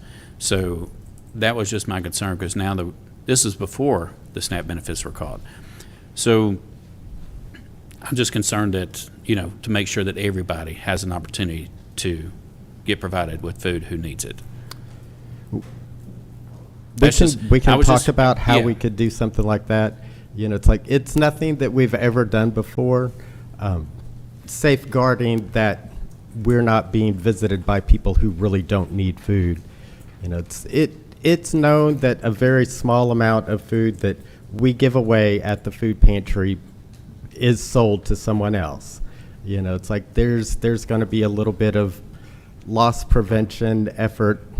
I would put this kind of in a loss prevention type of category, just to ensure that the food we're giving actually goes to the people who need it.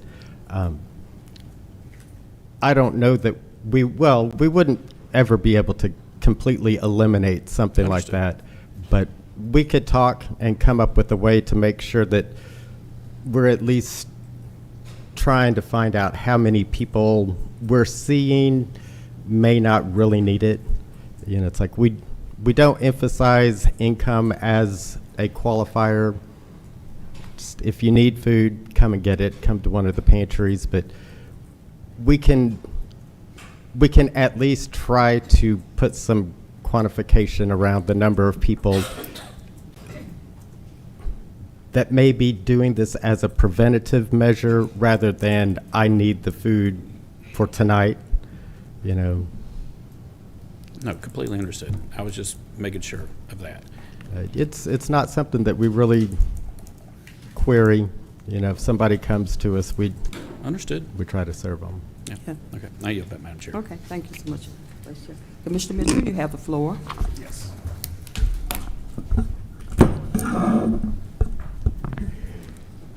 Mr. Sizemore, and I think I want to talk with also Tiffany, if you would, please. But so I guess it's just the honor system that you guys do in trying to disseminate this food, because there's no true plan. There's no true plan because we didn't know and anticipate this. So I guess there's truly, other than the honor system of those that are in line, those that ask for this type of service are in need. Mm-hmm. Am I correct in just that statement alone?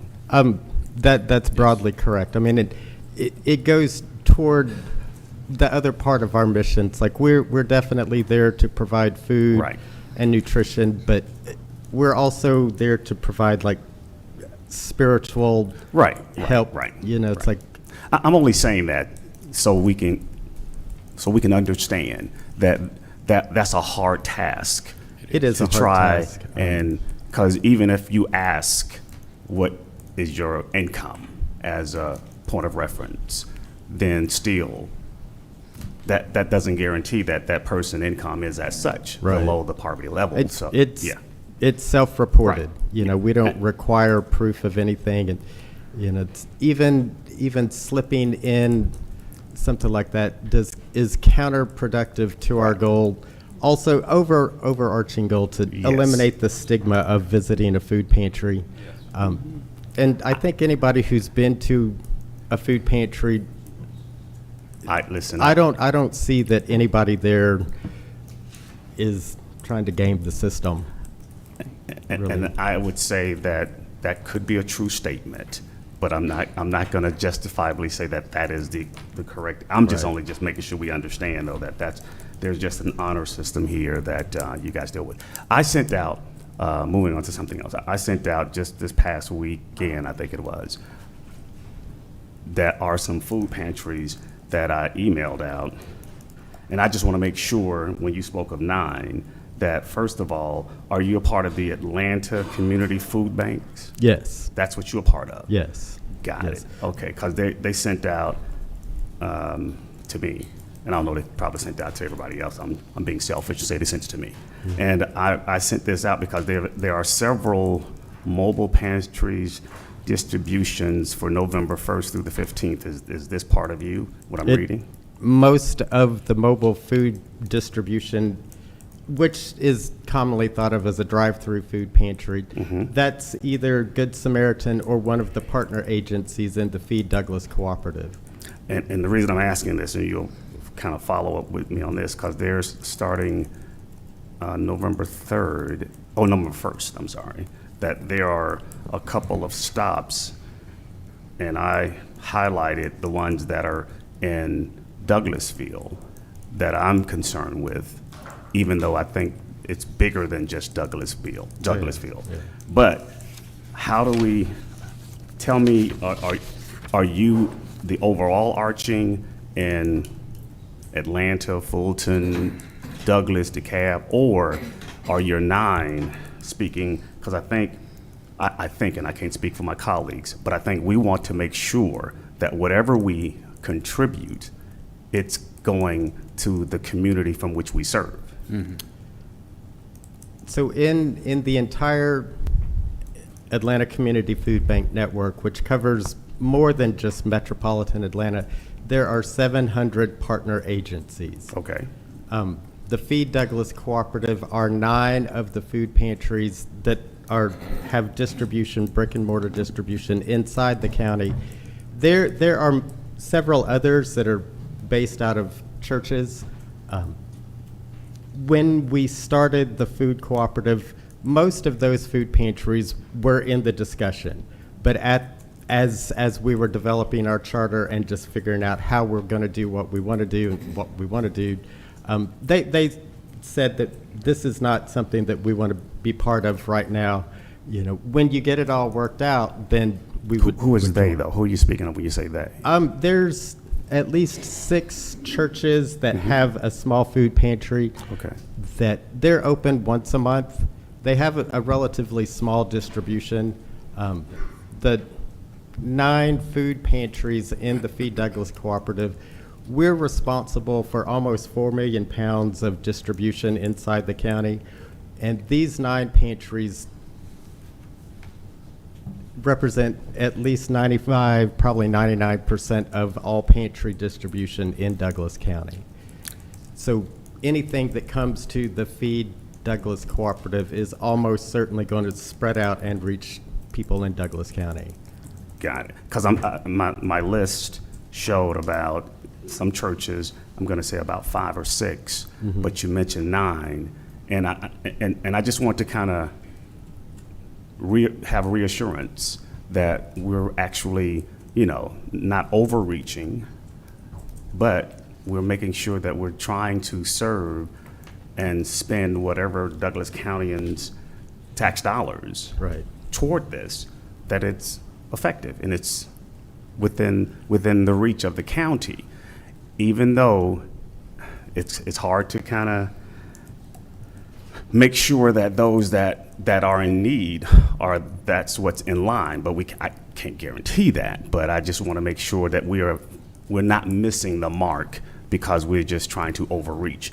Because I just heard and Tiffany, if you're kind of joining in this conversation, you mentioned there's 50,000, I think you said, for October, and then 50 for November, or am I off? I'm sorry, Commissioner, I Yeah. meant November, and then if needed for December, if the SNAP November, benefits aren't December. reinstated.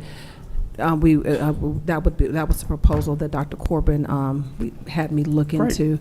One of the things I would like to have an opportunity to do is to get with Mr. Sizemore. Right. And come up with a plan and maybe bring it back to you all tomorrow so we can address these concerns that you all have, and just make sure that you guys, before you move forward, have all the information and try to see what safeguards we can put in place to ensure that this funding and this food goes to the citizens of Douglas County, and it's done in a way that is respectful, but also we're making sure that the resources go as far as they can. So I would love to have an opportunity And to talk that was with going to them. be my recommendation, to make sure that you guys have a conversation to make sure that, because we're talking Metro Atlanta, even though we're part of the metropolitan area, but I'm not reaching out. I care to reach those that are in need, period. But I don't want to overreach into Metro Atlanta or Cobb or even Alabama. But I know there's a need, but I would like for those that service those communities do the right thing and try to make sure we do. So yes, I would highly recommend that. And even with District 3 Commissioner donating or tossing in another $5,000. I mean, I think that's noble. But I want to make sure that whatever we do, however we do this, that it does make sense and that we're not overreaching. And because these are funds we all are clear with this, these are funds that won't be refunded. Right. These are funds that we'll send out and help our community, and the hopes that it went to the right end user. So. That's correct. Okay. And one other thing I'd like to add, we will have to, and I'll let the county attorney kind of speak more to this, because of the gratuities clause, we do need to enter into a MOU with the organization and before we disperse the funding. But There's a wouldn't that clear be with understanding. everybody that we decide to disperse those types of funds? It wouldn't just be an MOU with, and I don't know the organization's name, but it would be one of those, if we decide to do this, I think, based on the law, that we don't end up tripping ourselves up by spending taxpayers' dollars or donating taxpayers' dollars in a fashion that's not legally correct. So I guess that's what you'll probably be speaking on, I guess, correct? Yes, I was just waiting until all the commissioners spoke. Okay, well, being the last, I guess I'll leave it there, and I'll just wait to hear some other comments. But I guess you do understand my concerns with all of this, and assuring that whatever we decide to do, which I hope we do something, but the question is what we decide to do, that legally we are in the right perspective, and that we make sure that, because in my district, I can speak of, I saw on this list, at least 4 in my district. So who am I? I want to make sure that part of it definitely will service and not reach too far out and not kind of be effective with whatever those numbers are. So, but I'll yield there, and I'll wait to hear kind of what the county attorney will have on that perspective, and then we'll kind of go from there. Thank you. I yield back, Madam Chair. All right, thank you so much, Commissioner Mitchell. Certainly, thank you. You have the floor, Madam County Attorney, as we dance with time. So, Yes, certainly I we'll will- see something happen by tomorrow.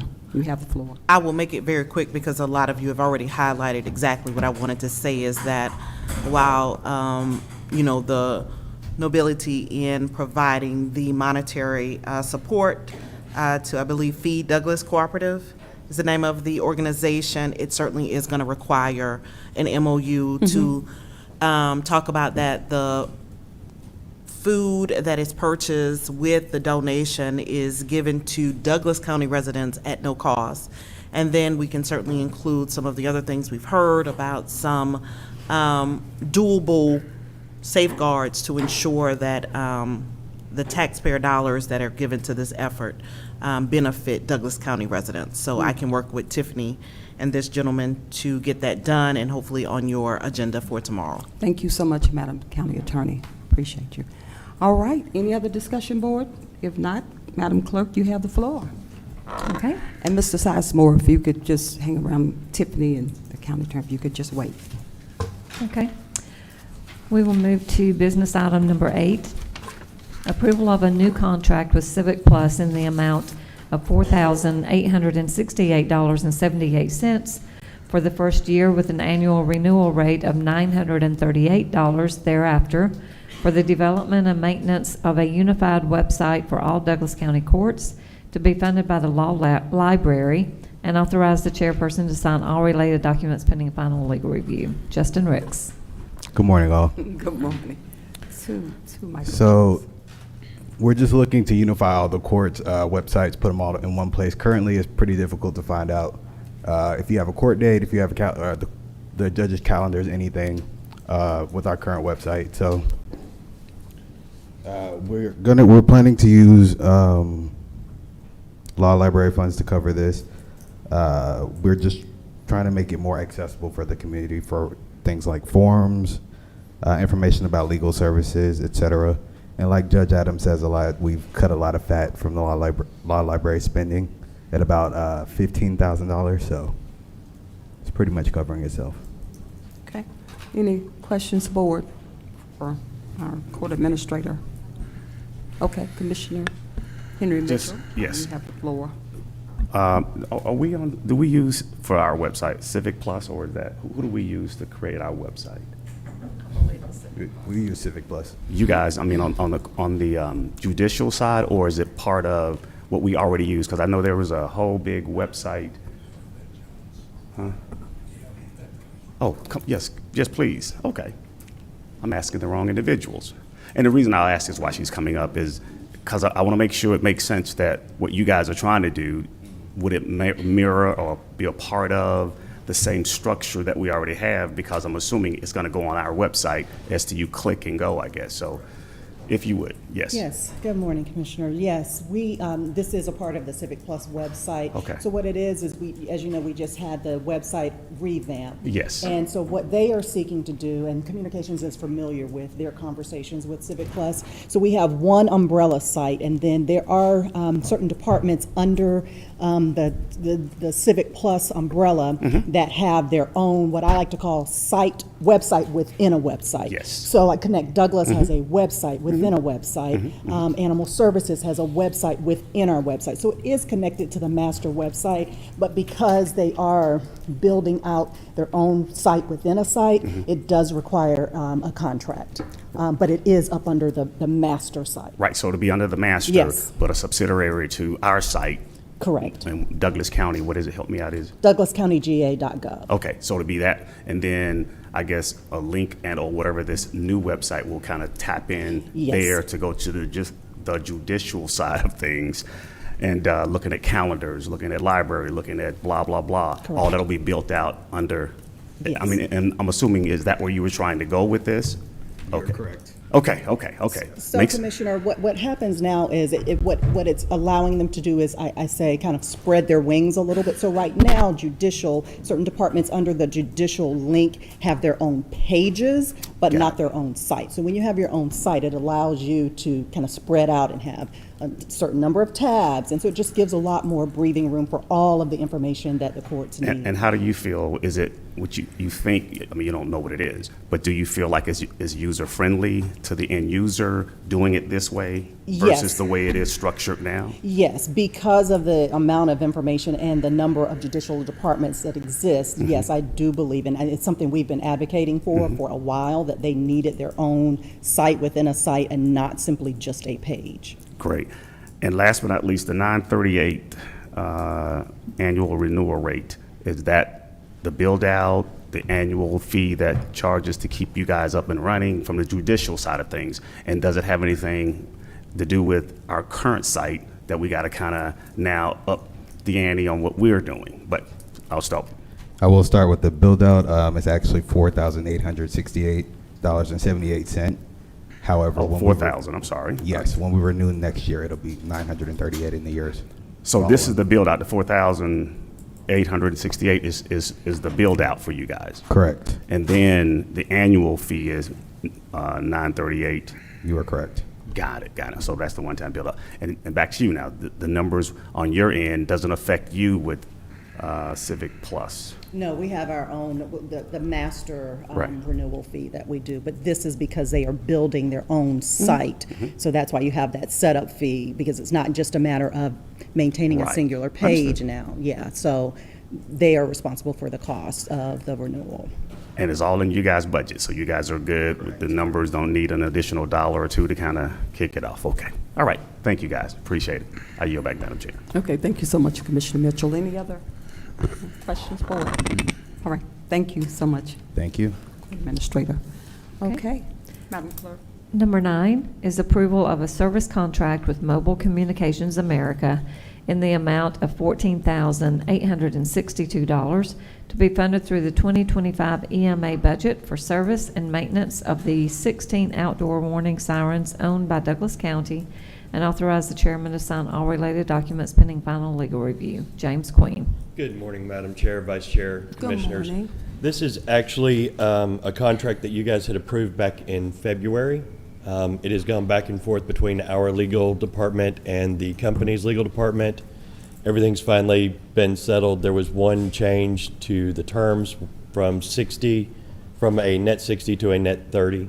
And therefore, legal said I needed to bring this back to you guys because of that change for another approval. Okay, any questions for our director? Okay, Commissioner Martin Raxton, you have the floor. Thank you. Good morning. Good morning. So quick question. I'm looking at the contract. It looks like that the terms are up as of December 31st, 2025. So do we have to renew this again in 2026? It will be an automatic renewal until one party or the other cancels the contract. Okay, so this come forth before us for discussion in January? I'm just trying to... No, it won't come back up for discussion. It will automatically, unless we choose to cancel the contract, they'll just send us the bill for next year. Okay. So it's an automatic renewal, basically. Okay. We don't have to come back and get it approved every year. Okay. All right, and then secondly, I see the figure of the 1238.50, but I don't see the 62 in the attachment. So I was trying to figure out what does that correspond with, 14,862. That was what we had on the original contract. They may have adjusted it with all of the changes that have been going on. I'll have to go back and double check with them on that part. But I can definitely have that answer for you this afternoon. Okay, yeah, I just want to ensure if we're approving the 1238 or the 14K. Okay. All right, thank you. Madam Chair, I yield the floor back to you. Okay, any other questions, Board? Thank you so much, Commissioner Raxton. All right, thank you so much, Director. Thank you very much. Okay, thank you. Okay. Madam Clerk? Yes, we deferred number 10, so we will move to number 11. Authorization for Douglas Senior Services to enter into a one-year contract with the Atlanta Community Food Bank to participate in the Commodity Supplemental Food Program for the 2026 program year with no impact to the budget, and authorize the chairman to sign all related documents pending final legal review. Portia Washington. Good morning. Good morning. Good morning. Senior Services has maintained a successful partnership with the Atlanta Community Food Bank for the last 3 years in support of our community food distribution initiatives. We are now entering into a renewed agreement under which Atlanta Community Food Bank will provide 30 prepackaged boxed food items under the Commodity Supplemental Food Program every month to homebound and or low-income older adults who are 60 years or older at no cost to the county. Okay, thank you so much, Director. Thank Deputy you. Director Washington. Any questions for our Deputy Director? Thank you. Thank for you. Keeping our No, seniors. excuse me? Okay. No. Oh, I'm sorry. No, yeah, Commissioner Mitchell, sorry. Just want to make sure that we spoke about earlier, I don't know who was that we had up in reference to the food bank and all that good stuff. This has anything to do with that particular potential, the earlier food stuff that we was talking about? No, Okay. they're not related. Okay. No, this is for senior services. Okay. The other For issue seniors. was with a different entity, the We trying to Feed feed Douglas babies. Cooperative, who's for everyone, no matter of age. And this contract that was sent to legal, it has been sent back with some issues, so it is pending legal review, and it will capture a lot of what has already been said with respect to the earlier organization. So no, but no relation. No relations, okay. Just want to make sure, I was just trying to make sure if it did, that we need to make sure they're all tied in together and make sure that Tiffany was fully aware of that. But seeing that it's not, I guess Dr. Gilchrist and you guys are all good, so I'm gonna leave it there though. Thank you again, Ms. Williams. All right. Oh, Ms. Washington, my apologies. It's All right, I yield back. Okay, thank you so much, Commissioner Thank you. Mitchell. I have one question for you, Deputy Director. Is this aligned with ARC? Is that coming through ARC, Atlanta Regional Commission, sponsoring this, or is just you going directly with the to the Atlanta Food Bank? This is directly with the Atlanta Community Food Bank. Okay. It's a Yeah, supplemental. 'cause I know a lot of our funding comes through ARC, does. which me and you know. Okay. Yes, ma'am. All right. Thank you again. Thank you. For taking care of our seniors. All right, Madam Clerk. Number 12, authorization to enter into an agreement with Prestige Legacy Albums for employee yearbooks at no cost to the county or impact to the fire department budget, and authorize the chairman to sign all related documents pending final legal review. Chief Allen. Good morning, Madam Chair, Vice Chair, Board of Commissioners, County Administration. So the Good fire morning. department will be venturing into doing our yearbook. So we're just requesting authorization to go into this agreement with Prestige Legacy Albums. Any questions, Board? All right. Thank you. Look forward to the yearbook. Make sure we get a copy, Chief, when the yearbook comes out. All right. All right. Next, Madam Clerk. Number 13, approval to authorize CAD training with Central Square for development of run cards and configuration of unit recommendations in the amount of $1,248 to be funded through the E911 budget, and authorize the chairman to sign all related documents pending final legal review. Katrina Hartley. Good morning, Madam Chair, Vice Chair, Board of Commissioners, Administration. Good morning. This training is necessary to ensure that Douglas County's E911 computer-aided dispatch system accurately reflects the operational needs of our public safety partners and the community that we serve. Run cards and unit recommendations are the backbone of efficient emergency response, determining which units are dispatched based on location, call type, and available resources. Currently, the system requires refinement to align with updated response zones, mutual aid protocols, and automatic aid protocols, and staffing models. Training directly from our CAD vendor will equip our team with the technical knowledge to build, validate, and maintain these configurations correctly. It will also reduce dependency on vendor support for future updates, improve dispatch accuracy, and ensure that our system operates at optimal efficiency as we move towards full integration with next generation 911. And it goes in line with what I've been saying repeatedly. We have to do the things that future-proof emergency services in Douglas County, and this is just one of those things. Okay. Any questions for Director Hartley? Just one quick question. Commissioner Raxton, you have the floor. All right, good morning. Good morning. So this looks like, again, this is just a one-time fixed fee, and there's no need for any additional maintenance afterwards from the vendor at all? No, this is just training. Okay. So right now, our operations coordinator is solely responsible for updating our CAD with the run cards. And so what this will do is allow multiple training opportunities with about 3 or 4 other staff members. Okay. And also we have to look at succession, because our operations coordinator picked up her 35-year pin just this past Friday. And so we have to ensure that other employees are trained as well. Okay, all right, it's almost like a trainer type of scenario. Yes, Just- and as the needs of the county change, Yep. we also have to ensure that those run cards stay updated. Okay, all right, thank you very much. All right, Madam Chair, I yield the floor. Okay, any other questions? Yes. Commissioner Mitchell? Just one, and this all plays into the next gen upgrade training wise. That's it. So, with our run card training, as our county changes, so for example, and I'll give you an example, with the widening of Dallas Highway. What that did was it allowed possibly one fire station that may have responded to calls in that corridor. It made that shift, because then it gives another fire station that direct access to be able to respond quicker.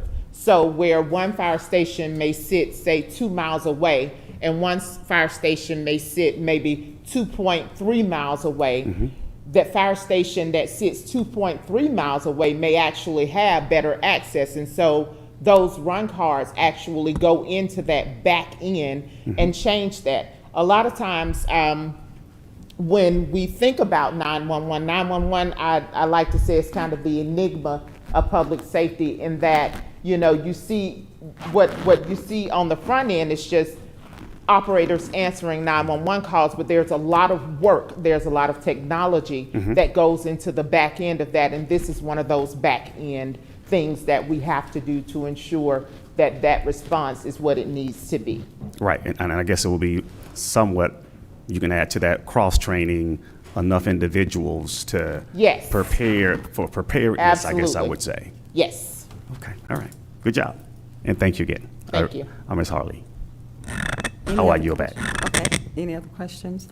Great job, thank you so much. Thank Director you. Harley. And this will be on-site training, right? On-site? Yes. Great, okay, thank you. Thank you. All right, Madam Clerk? Number 14, approval of a contract amendment with Caliber One for the Fairburn Road Senior Center rock mitigation and reconciliation in the amount of $362,000, and extend the contract until June 30th, 2026, to be funded by SPLOST 2022, and authorize the chairman to sign all related documents pending final legal review. Julia Janka. We're done with rock.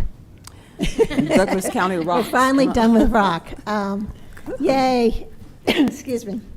That said, it did cost, and it was unplanned, unforeseen, unexpected, and costly.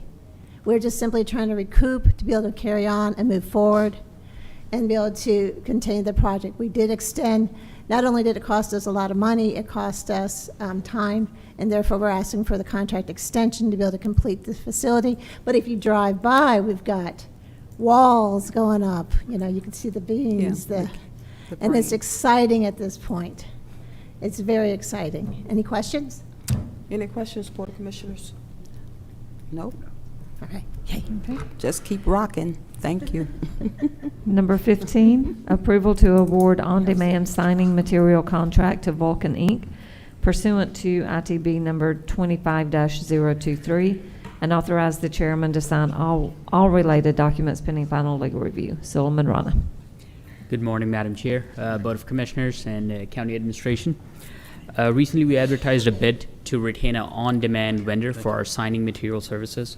We've always had this contract. Our last renewal lapses this month, so this new contract will allow us to retain an on-demand contractor for the next year with potential renewals after that time. We have also been awarded a LMIG grant, LMIG SAP, in the amount of $1.1 million that will allow us to refresh even more signage than our budget allows. So for that, for those services, we recommend retaining Vulcan Inc. as our on-demand signing vendor. Thank you. Any questions, Board, for our Managing Director, Rana? Just keep those signs spruced up. Yeah. Yes. And Thank the you. money with the sign. Absolutely. You know, that's something we talked about many years ago. All Thank right. you. Number 16, approval to execute a time extension change order with Georgia Department of Transportation in connection with Project 4428 Lee Road Widening Phase 2, with no impact to the budget, and authorize the chairman to sign all related documents pending final legal review. Lee Road is our federally and state-funded construction project that's ongoing between I-20 and Fairburn. The project is approximately 85% complete. Our contract with the state is our project framework agreement that allows the funding to flow down to the county and continues the GDOT oversight over the project. The contract was scheduled to expire this month. We're asking for this extension to provide for sufficient time to properly collect all the reimbursements due to the county, process all the closeout documents, and then close out the project officially with the state and the federal government. The extension is 6 months, about 7 months. That takes us to June of next year.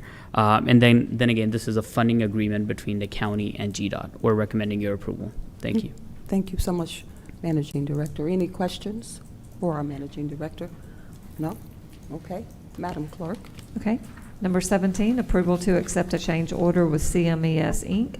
in the amount of $78,078.76 in connection with Project 4428 Lee Road Widening Phase 2 to be funded by SPLOST 2016 and authorize the chairman to sign all related documents pending final legal review.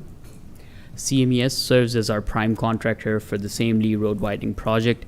The project was designed several years ago, and as of right now, there are about 18 driveways that connect to the road. While there's several more, but 18 driveways have a slope greater than 9%. In current codes and standard practices, that's out of compliance. So while we're reconstructing those driveways, we'd like them to be upgraded to the current code and compliance.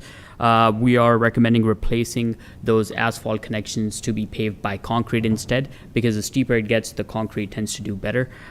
This change will cost us about $78,000. We're recommending this be funded by SPLOST 2016 project budget, and we're recommending your approval of the change order. I'd be happy to answer any questions. Okay. Thank you so much, Managing Director. Any questions for our Managing Director? Rana? Okay. Good job. Thank you. Okay.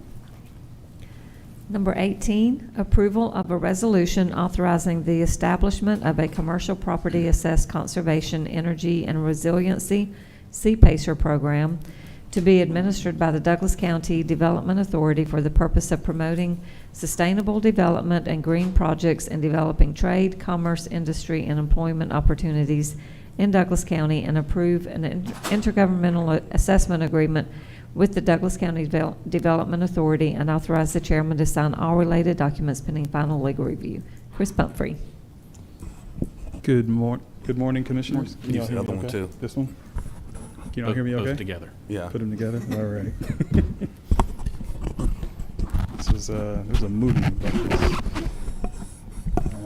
Can you all hear me okay? Mm-hmm. All right, good deal. Speak loud. Thank you all for having us here this morning. We've all discussed this resolution once already, at least. The CPACER stands for Commercial Property Assessed Conservation, Energy, and Resiliency. This is an economic development tool to help developers who want to focus in on investing within their projects, focus on those things, energy resiliency, conservation, and what have you. This program is at no cost that is not covered to the county or to the tax commissioner in order to enable this program. It is merely a tool to enable further investment into respective developments throughout the community.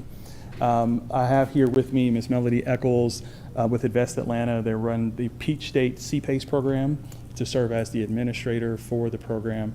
But as was read into the agenda item, this is a resolution to enable the legislation to allow for CPACER to be here in the community. We do have 2 developments in the community that are ready to move forward on CPACER. However, we have to have this enabling resolution in place first before we can move forward on those individual projects. So what I thought I'd do is allow Melody to just talk very briefly through. We're not going to walk through the entirety of the presentation, but I think what may be most important is just the responsibilities that we need to cover, unless you all decide we don't need that presentation. I think we're good. I just have one request for administration, if we could speak with Commissioner Baker and get confirmation that he is aware and in agreement that any additional work that may or may not be caused by this is going to be paid for as part of his impact fee from the CPACER program process or whomever, not from Douglas County, and that there's not going to be any issues where we're going to have to pay him for any extra work. And as long as he's able to confirm that, I'm fine. We will get confirmation of that today. Thank you. Any other questions, Commissioners? Nope. No. Nope. Thank you. Thank you. Thank you. Next agenda. Madam Clerk, next agenda item. Sorry, I thought we were. Okay, number 20 is approval of the proposed sponsorship packets and an MOU for fundraising between the Board of Commissioners and the Cultural Arts Council in connection with the proposed World Cup watch party for Douglas County, and authorize the chairman to sign all related documents pending final legal review. Commissioner Kenner Jones.